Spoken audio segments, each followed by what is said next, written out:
Good luck, have fun, don't die. What a hell of a fucking title. Okay. That title says everything you need to know about this movie. It is the most on the nose title, yet it works on so many levels. Okay. Good luck not feeling depressed while watching this. There's some heavy commentary on the brain rot culture today. Have fun because this movie is so fucking fun. It's incredibly fun. I don't have anything for don't. Maybe, you know what? That's dark. I'm not gonna say that. Maybe it's just like a mental death, right? Like it's a neurological cerebral death. Like don't die like the rest of them. I don't know. I got nothing. I love this movie. This movie is not for everyone. It's not gonna be. I compare this a lot to Everything Everywhere All at Once, which, if you know anything about that A24 movie, it was not for everyone. It was insane, batshit crazy, completely out there, multiversal film exploring like responsibility and your place, and regret and family. It all encompassing, but it was a kung fu multiversal jumping dramatic character arc. I mean, it was insane. It wasn't for everybody. It took me 2 watches to appreciate, but I do really appreciate that movie for just being batshit insane. And this film, while not as deep, it is still batshit insane with some very heavy, emotional, satirical, relevant anchors that make this movie both hilarious as shit and very dark. Gore Verbinski has made what I think is the best Disney has ever been, which is the initial Pirates of the Caribbean and or Caribbean, however your fucking ship sails, films. The first 3, all right? The Curse of the Black Pearl, Dead Man's Chest, and At World's End, where the trilogy should have honestly ended. I still think that is the best Disney has ever been in terms of writing, characterization, set pieces, action, budget, sense of epicness. I mean, come the fuck on. He's also made The Ring remake, which, say what you will about it not hitting the highs of the original J-horror, it's still probably one of the best J-horror remakes we've ever gotten. He didn't touch the sequel, but he made Rango. He also made one that is still fun, but isn't great, The Lone Ranger. But I still enjoy that swashbuckling nature of those films. They remind me of a simpler time, like John Carter, the original Mummy films. This director is no stranger to crazy concepts, big budgets. When you watch this film, you could swear it's a $125 million film at least. It apparently was made for $10 million, which is a testament to having a genius behind the camera, because you could not tell that this was a $10 million movie. Now, when you break it down, and you realize the movie has very minimal sets. There's a diner, the streets, a parking garage, and a house.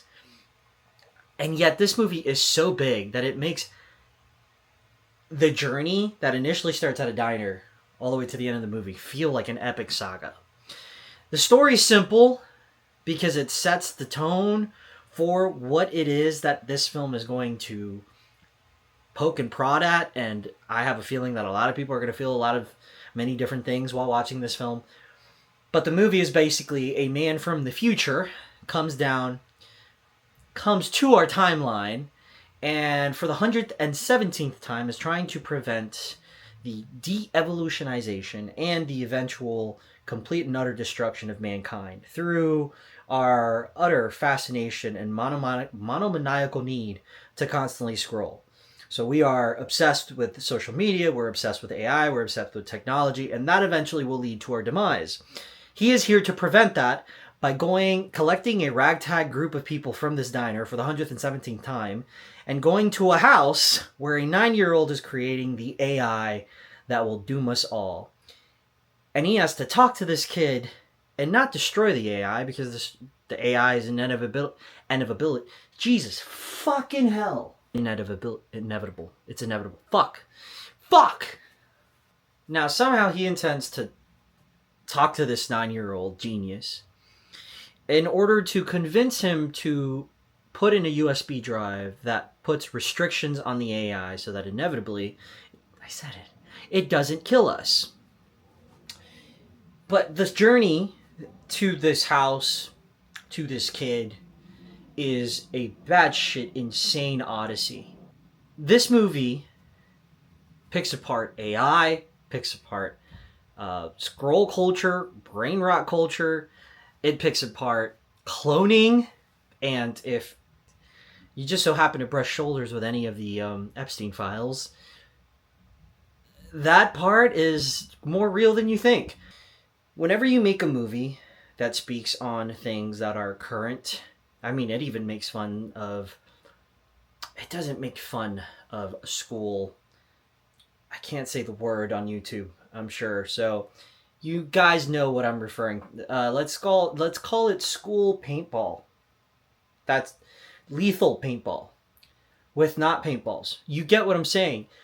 It talks on that, and it has quite a striking reflection on how people are handling that nowadays and how common it is. A lot of people don't like having a mirror pointed at them. They don't like pure escapism. It usually just means, hey, don't tell me how much of a piece of shit I am. But this movie somehow manages to both be fun, lighthearted, humorous, dark, and let you know how much of a piece of shit you are. Even in its subject matter of AI, most movies nowadays have a hard time telling you what their message is. Is AI good? Is AI bad? This movie has a more balanced response to the question, is AI necessary? In that AI is something that, whether we like it or not, is here to stay. But it is a reflection of us. Henceforth, we have complete and utter control, so at the start we did, to be able to create something that reflects the best parts of us, and we have become very much we have become opportunists. We've taken full advantage, and it's both reflected our negative aspects and traits as human beings and our positive ones. I don't think people like balance in commentary. You have to take a side, because then if you take a neutral stance, then that means that you're a bigot or whatever the fuck people like to name drop these days. And I think this movie will definitely strike a chord with some and not be praised by others. I personally love when a movie goes for it and makes fun of everyone, because fuck you, right? I don't know when the fuck we all became such egoists and think we're so important, but I love when a movie says, no, you're not, fuck off. And then hands you some insane fucking set pieces. I mean, the last 40 minutes of this film are $10 million my ass, because there are so many awesome set pieces, especially towards the end, where it's big, bombastic, crazy action scenes that are sewn into one another, and it's so unpredictable, the things that happen, that you really don't know what to expect or what's coming next. The ending of this film and the particular twist that they hit was a really great character moment that I wasn't expecting, on top of it being just really great satire.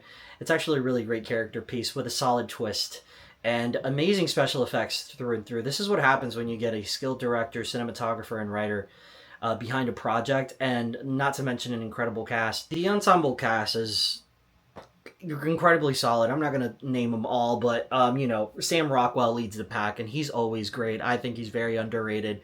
One of my favorite movies by him is Seven Psychopaths. If you haven't seen it, please go watch it. It's hilarious and really, really good, and we don't get that kind of writing anymore. Zazie Beetz, Michael Pena, they're all in it. Zazie Beetz has a movie coming out next month called They Will Kill You, which looks like Ready or Not on steroids. It looks awesome, comes out next month, but they're all great. Now, granted, the cast is about 8 characters, so not everyone is given something to do except to drop a couple liners here, one there, and have big standout moments of humor or sacrifice. But nonetheless, they are great. Everyone in the cast carried the movie. They made me laugh. If you're anything like me, and I feel like if you've watched my videos so far, you can probably tell if you are, I think you'll enjoy this. Very much so. It's not subtle. There is not a lot of nuance, but I think it knows that that's not what it's trying to do. This movie is over the top. It's a graphic novel that literally was glued together by sticky cocaine. That's it for me on this one. I have more reviews coming in the next couple days. Thanks for watching. Yeah, I'll see you at the movies.